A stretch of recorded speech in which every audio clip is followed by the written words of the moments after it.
was it? I was going to say, and then we're changing after this one? Or No, what we'll do is, that's a good question. What we'll do is we'll do personal empowerment, finish, and then this one, and then we'll do DSG, a couple, Gotcha. and then we'll change. Okay. Good question, no. And then change? Yeah, because you can do, we theoretically, the DSG people aren't going to see the personal empowerment. Okay. Theoretically. Gotcha. Yeah.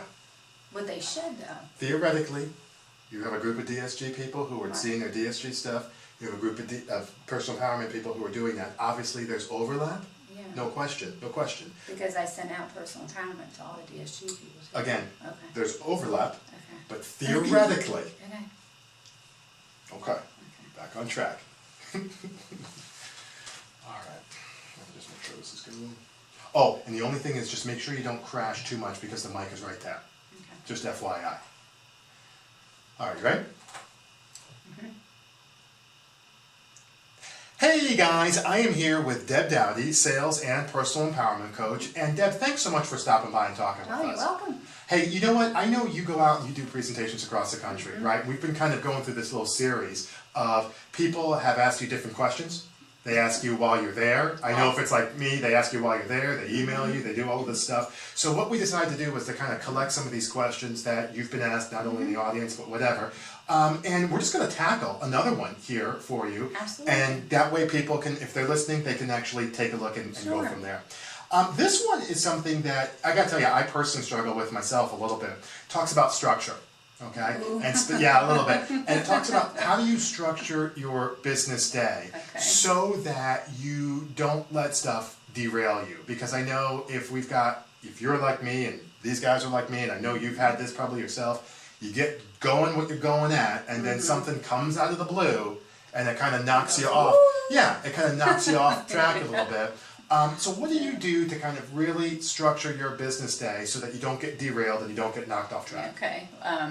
Well, thanks for asking that, first of all, because it does come up a lot. Yeah. And, you know, one thing that I'm kind of known for is I'm very scheduled. You are. So a lot of people that really know me back even in my hometown, they're just like, you know, if you want to have some time with Deb Dowdy, you better get it on the books. That's right. Because one thing is to be scheduled. And it's funny because, you know, Dave Ramsey talks about money, right? And he says that if you don't tell your money where to go, your money is going to go somewhere all the time. Isn't that interesting? Right? That's a good point. So I take time and say, if you don't tell your time where to go, it's going to go away all the time, or somebody else is going to take it from you. Okay. So really for me, and what I like to kind of, you know, just give people suggestions on is I work really on the 5 most important things to do every day in business and personal. Okay, fine. So I take that, I list out the 5 for each one in separate. So I don't include them, mix them together, right?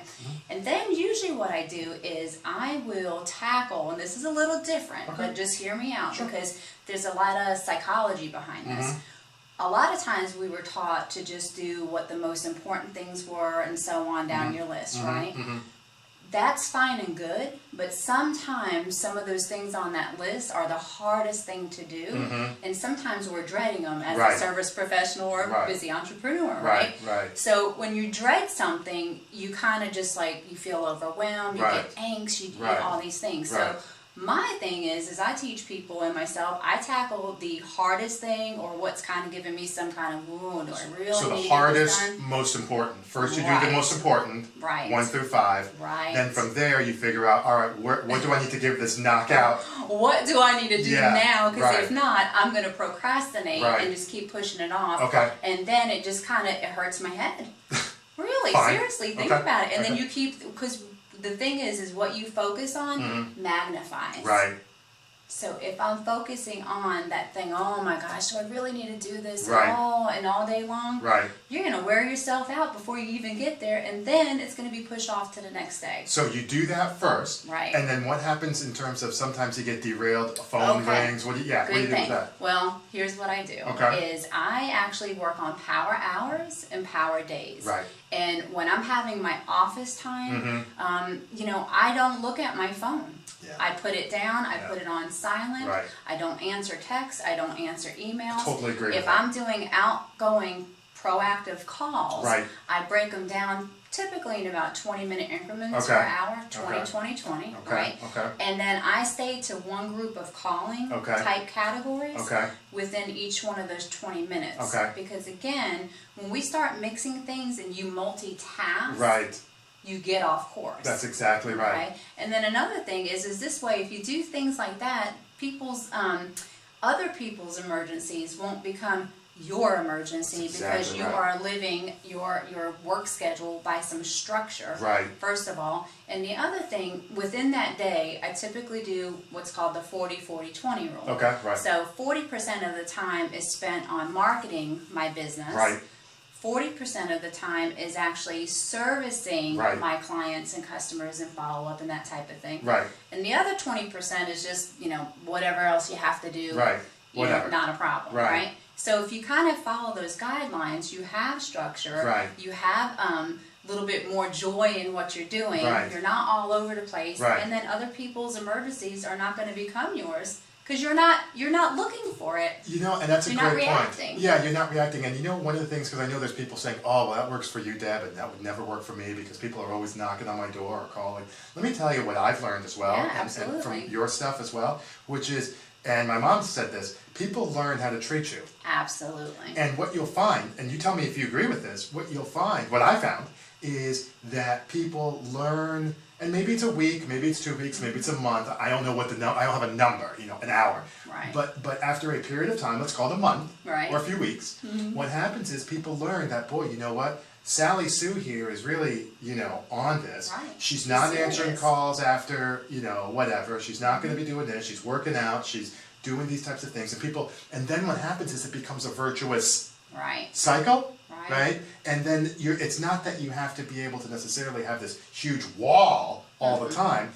People kind of adapt to what you're doing. I think and it's called boundaries. Right. And it's called raising the bar. So when you raise your standards, then people can rise to you versus you lowering it to them. Great point. And that's not being ugly or anything, but that is, if you don't control your life and your business, then you're allowing others to do so. That is awesome. So, in a nutshell, you can actually do this. And most of the times when people ask me about it and they do it, I say try it for 30 days and just see. Right. And it's so amazing when they come back and like, oh my gosh, like, why didn't I do this sooner?